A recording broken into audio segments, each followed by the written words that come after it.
Tiens Dieu, hein, allez le voir sur quotidien.com parce que c'est vraiment très très intéressant. Attali Dupardieu, ouais. En dessous. Oui, oui. Jacques Attali n'ose pas prononcer le terme planche à billets sur BFM. Alors tu l'as vu, c'était donc là il y a quelques jours. Oui, c'était dimanche, je crois. Oui, sur BFM. BFMVC. Ouais, et où il n'a même pas osé dire planche à billets, qu'il a remplacé dans sa phrase en français, donc vraiment technique, hein, le fameux quantitative easing. D'ailleurs, c'est toujours ce terme-là qu'ils utilisent, ils n'en ont jamais C'est marrant, planche hein. à billets, monnaie de change, non?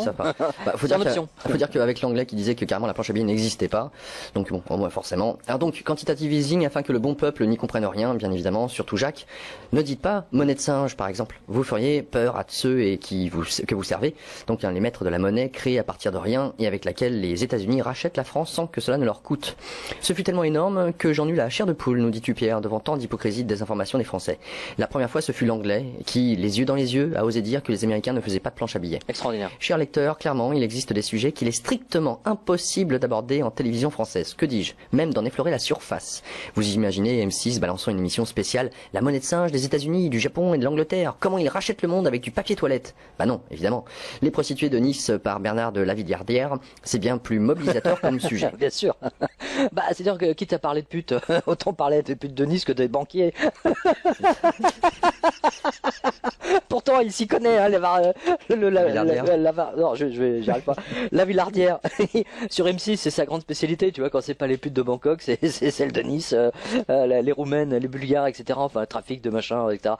Non, mais, je sais pas, moi, je trouve que les banquiers, là, ils sont quand même bien placés, hein, dans le domaine, hein. Ah ouais, c'est beaucoup plus, top hein. one. Non, mais surtout, à titre indicatif pour monsieur Bernard de Lavardière, je rappelle, parce que ça peut l'intéresser, hein, il est très porté sur le sujet justement, que les traders anglais hein, de la City donc prenaient leurs avions privés et donc allaient à Francfort ou à Berlin et ils louaient les maisons closes en entier. Hein, ils la louaient pour le week-end.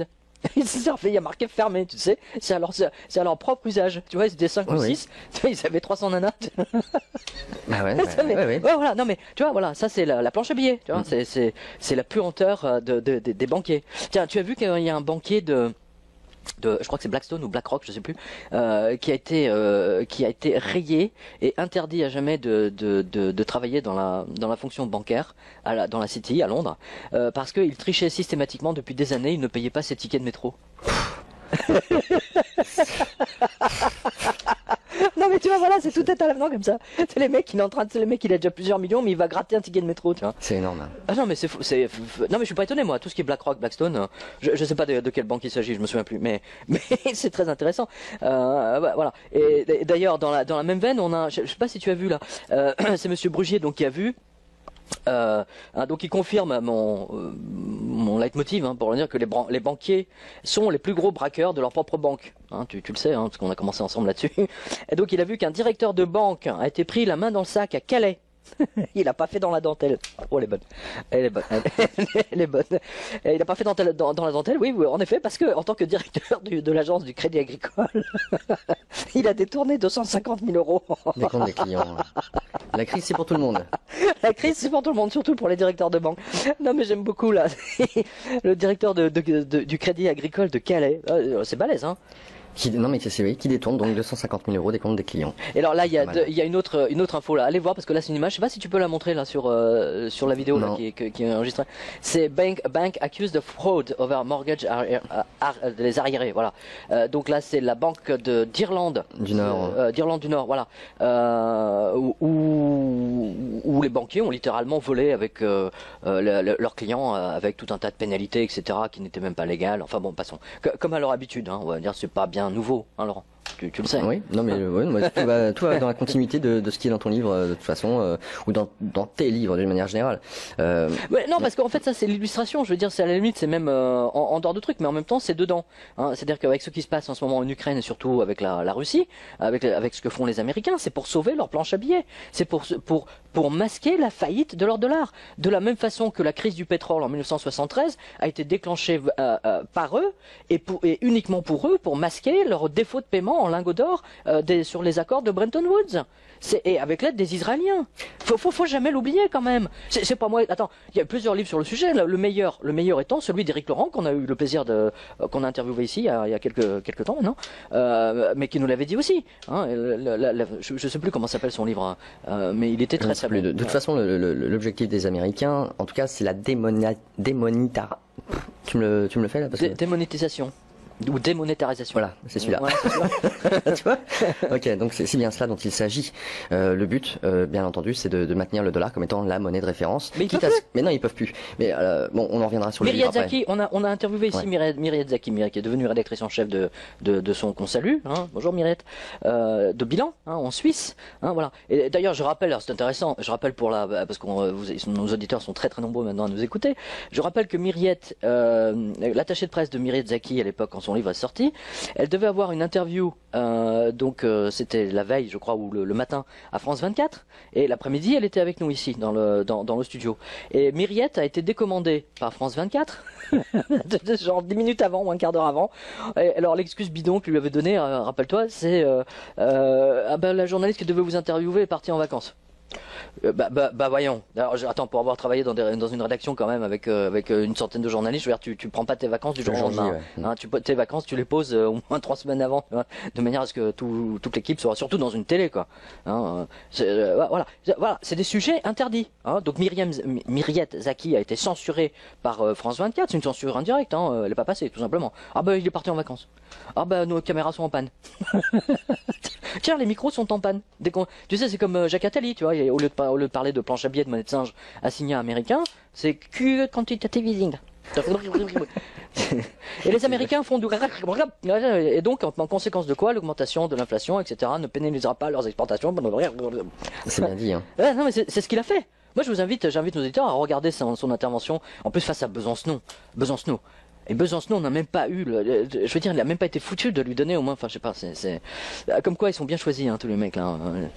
Alors quelle autre info t'as à nous donner, Pierre? J'avais celle-là moi sous les yeux que je trouvais très intéressante, hein, oui, vas-y. Qui est la continuité de ce qui se passe finalement en Grèce et dans les autres pays. Hein. Oui. On vend lycées, châteaux, aéroports, bâtiments publics, ceux qui laissent penser que nos politiques sont aussi vendus, hein, bien entendu. Oui, je m'en suis rendu compte, je me suis dit mais ils vendent tout, mais pourquoi ils vendent tout? Oui. Parce qu'ils sont vendus aussi. Voilà. Bah oui. Logique. C'est tellement évident, je le voyais pas. Notre lecteur Vincent a vu dans le Parisien que les universités françaises sont, elles, abandonnées. Témoin ce reportage in vivo, Tour de France des facs en lambeaux.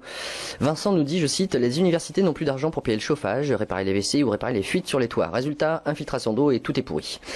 Vous avez aussi vu dans cette revue de presse que les commissariats ne sont pas dans un meilleur état et notre lecteur fait appel à vous pour d'autres photos de bâtiments publics en délabrement en raison des budgets réduits ou supprimés. Ça risque de nous démoraliser encore plus. Attends, je fais une pause, pardon, parce que je me souviens d'une information que j'avais donnée sur la revue de presse justement. Alors je sais plus dans quel commissariat c'est, si c'est Asnières ou Boulogne ou je sais pas où. En fait, les toilettes étaient complètement bouchées, donc du coup à un moment donné les canalisations explosées. Je te laisse imaginer la suite. Non mais un commissariat de police français. On n'est pas à Ouagadougou ou je sais pas où, tu vois, dans un pays du tiers-monde où les services publics n'existent pas. non, t'es en France là, voilà. C'est quand même absolument extraordinaire. Du côté de nos richesses, eh bien, l'aéroport de Nice, de Lyon sont à vendre. Et ce sont les Chinois qui vont les racheter. Après celui de Toulouse, fief d'Airbus, et oui, c'était logique. Notre lecteur, monsieur Leroux, a même vu que les aéroports bretons risquent d'y passer, soit d'être vendus, soit d'être suspendus. Ouais, ou détruits. Voilà. Nuages noirs à l'horizon, y a-t-il trop d'aéroports en Bretagne? Sont-ils devenus un luxe que certaines collectivités ne pourront plus se payer? Sur les 11 existants, plusieurs semblent menacés à court échéance. Nous apprend le télégramme de Brest que l'on peut lire ici en cliquant. Ça promet encore plus de licenciements, bien évidemment.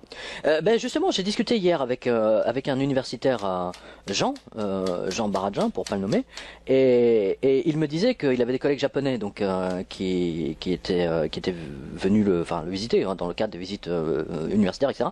Et les Japonais n'en revenaient pas dans quel contexte absolument épouvantable ils travaillaient, quoi. Je veux dire, pour un Japonais, une université, c'est nickel, c'est propre, tout est scintillant, c'est les études, c'est scientifique, machin, etc. L'état de délabrement, ça choque tous nos visiteurs étrangers, c'est ce qu'il me disait. Hein, voilà. Voilà où on en est aujourd'hui.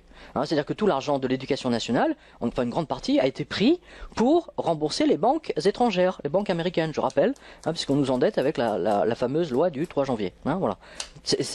J'en ai eu la démonstration, sans le faire exprès, hier avec mon interlocuteur, par hasard. Les impôts belges ne remboursent plus. Et oui, bah voilà, on est vraiment dans la même... Avec notamment des infos sur la prostitution pour finir le mois de...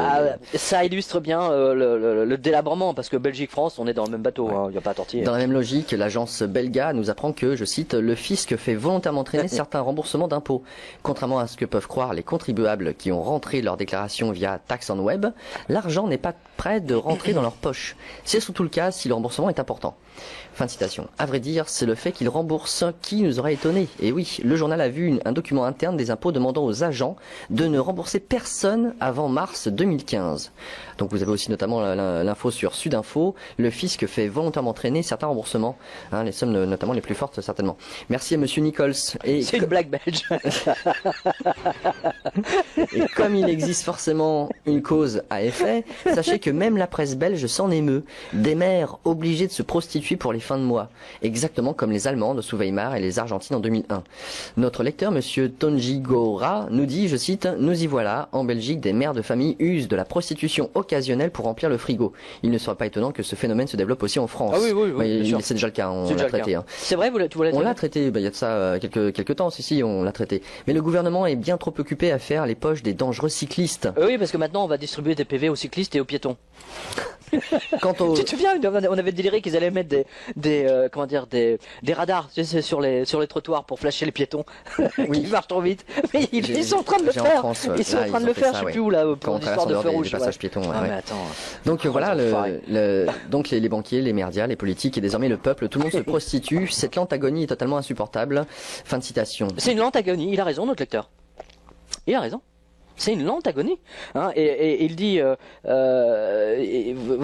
quant aux journalistes, ils se font un plaisir il dit les journalopes, je précise, de faire la une de leur torchon. Bon, je dis attendez, monsieur le lecteur, vous êtes un peu trop dur avec la presse belge, qui elle au moins a mieux informé ses lecteurs que la presse française, parce que nous depuis 6 ans on le voit, la presse française omerta, mais la presse belge quand même, je veux pas dire que ce soit des champions d'information, c'est pas vrai, mais en tout cas ils sont quand même pu relayer l'information. Largement plus que les Français. Voilà. Et en plus, il fallait l'oser le publier cet article dans un grand quotidien belge. C'est sur Sudinfo pour nos lecteurs si vous voulez. Allez sur quotidien.com, vous allez voir, il y a les captures écran et tout. C'est absolument effrayant. C'est en Serbie justement. Non, mais authentique. Et ben figurez-vous que attends, je le vois plus. Je ne vois plus l'info. Tu la vois? Non. Tu peux remonter, excuse-moi, parce que j'ai l'impression qu'il me manque des feuilles là, ou alors j'ai dû les laisser. Ah, il est là. Pardon. Elle est là, voilà. Ça ne peut pas s'inventer. Mort du banquier Bobard. Encore un mort. Tu vois, toutes les semaines j'en ai un. Voilà. Fondateur de la Bobard Banca. En plus, attention, faillite frauduleuse. Faillite frauduleuse. La Bobard Banca, faut le faire. Ça s'invente pas un truc pareil. Le 24 novembre dernier, je vous ai montré la photo d'une banque au nom improbable nommée Bobard Banca.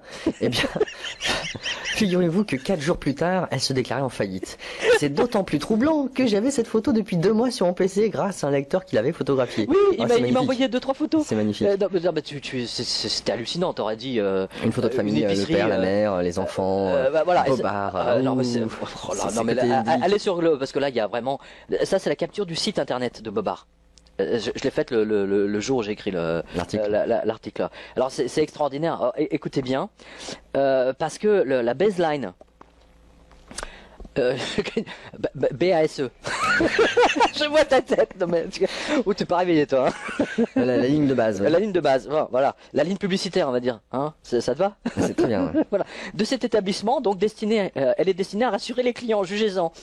Alors la main qui garde votre argent et un sourire sur le visage. C'est la pub pour Bobard Banca.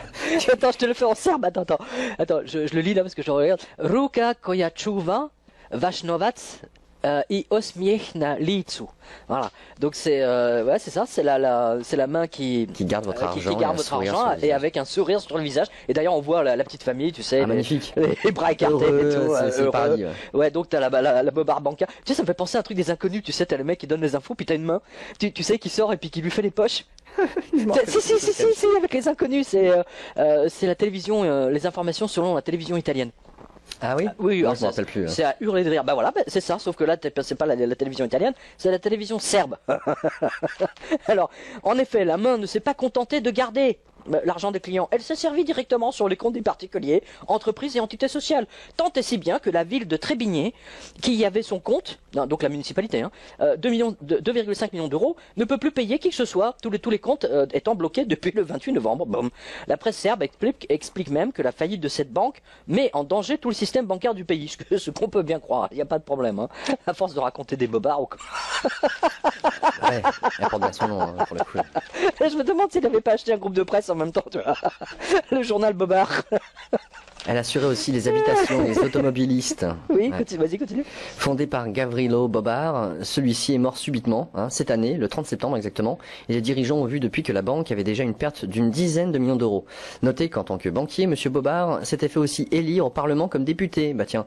Attends. Celui-ci écrit très perfidement, selon Dragan Kavic. Ah, ça c'est le courrier des Balkans. Voilà. Ouais, économiste et leader du parti NDP, les énormes difficultés financières de Bobar Banca seraient dues à une gestion frauduleuse de l'institution qui, pendant les années, aurait concédé des emprunts irréguliers aux actionnaires de la banque qui aurait ensuite utilisé cet argent pour augmenter le capital de l'entreprise. Non, on n'y croit pas. C'était une procédure totalement illégale, estime Kavic. Mais les institutions de Republika Srpska n'ont jamais pu enquêter sur ce dossier en raison des pressions du gouvernement et du SNSD, le parti de Milorad Dodik. Voilà. Ça me rappelle, nous dis-tu Pierre, la banque Ikea islandaise, où les directeurs s'étaient accordés des prêts, exactement, des prêts personnels de plusieurs millions d'euros juste quelques heures avant de déposer le bilan. C'est vrai, tout à fait. C'était génial. Tiens, mais je me fais un emprunt de 5 millions. Moi je rajoute un 0. Bah oui, 50 millions. Bon. Puisque M. Bobar était député, on peut imaginer sans problème que bien des ministres serbes ont dû profiter de ses largesses. Bah, évidemment, attends, les enquêtes de police ne pouvaient pas démarrer. Tu vois, ceci explique cela, tu vois. Ouais, voilà, mais il y a toujours la collusion entre politiques et banquiers est évidente. Ouais. Je veux dire, ce qui se passe en Serbie, c'est très folklorique. Tout ce qui est en Serbie, c'est assez folklore en règle générale. Mais excuse-moi, mais en France, on n'est pas mieux, avec Macron et compagnie, tu vois. Non, mais sérieusement, c'est quand même absolument incroyable. Voilà, donc tout va bien dans le meilleur des mondes bancaires. Alors, je souligne quand même que Monsieur Bobar, ça fait penser à Babar, moi. La banque Babar, tu sais. Elle a été ratiboisée.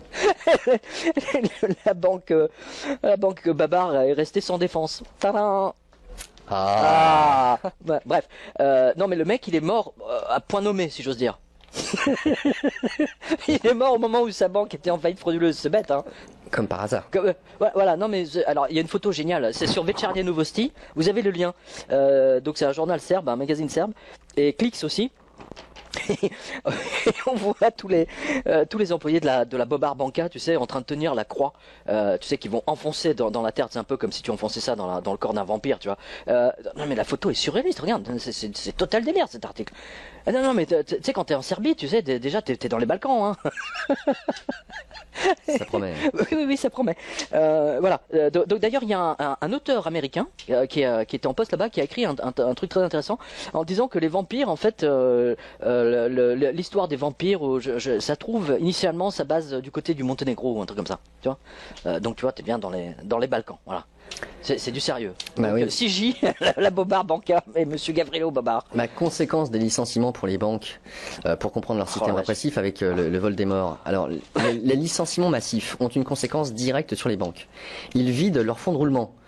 Les salaires qui tombent sur les comptes à chaque fin de mois. Comme je vous l'ai déjà expliqué, nous dit Pierre. Ici, vous avez une illustration directe et pratique avec la Belgique, où 500 000 Belges ne peuvent plus rembourser leur crédit consommation parce qu'ils ont été licenciés. Je cite, les Belges ont du mal à nouer les deux bouts. Près de 500 000 crédits à la consommation en défaut de paiement.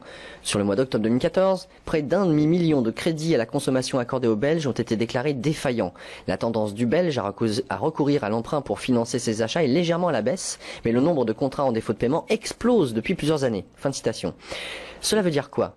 Eh bien que si on met juste à 2000 euros par Belge, qui reste à rembourser, multiplié par 500 000 ménages, et oui, la plupart du temps ce sont des ménages, cela représente un manque à gagner, et donc de fonds de roulement absent de 1 million d'euros. Non, pardon, 1 milliard, pardon. 1 milliard d'euros. Donc tu nous dis, je pense que la bonne moyenne la plus juste est de 5000 euros, ce qui nous donne 2,5 milliards d'euros. Voilà pourquoi, entre autres, les banques ne veulent pas que vous retiriez vos économies. Oui. Si vous les retirez, cela les affaiblit encore plus. Bien sûr. Et elles ne sont plus conformes aux exigences de Bâle III. Et donc elles deviennent systémiques. Systématique aussi. Aussi. T'as dormi toi? Ouais, pas trop. C'est ce que J'ai bossé sur un j'entends. bouquin hier soir. Ah oui, et je vois, enfin, je ouais. vois. Maintenant, imaginez les larmes des banquiers quand ils vont voir que les petites économies des gens mises de côté pour Noël et les fêtes de fin d'année vont partir d'un coup, Ouais. les affaiblissant Bien sûr. encore plus. Bien sûr. C'est la raison pour laquelle les périodes de Noël et juillet-août sont les plus dangereuses pour les banquiers. Ils voient leur sang partir. Et oui, lire ici Sudinfo pour confirmation, et monsieur Nichols, un grand merci pour l'info qui a été mise en circulation. Non, mais Alors, l'information la plus importante, c'est celle que tu as alors, donnée là. ouais, Écoutez bien. post-scriptum. Non, parce qu'on peut la dédier à monsieur Gavrilo Bobard, pour compenser, qui est mouru il y a pas très longtemps. Pour compenser, les banques vident aussi les comptes des morts. Hein. Un article de RTL qui explique comment elles se servent généreusement sur les comptes bancaires de toute personne décédée. Ouais. Un pur bonheur pour ces vampires, justement.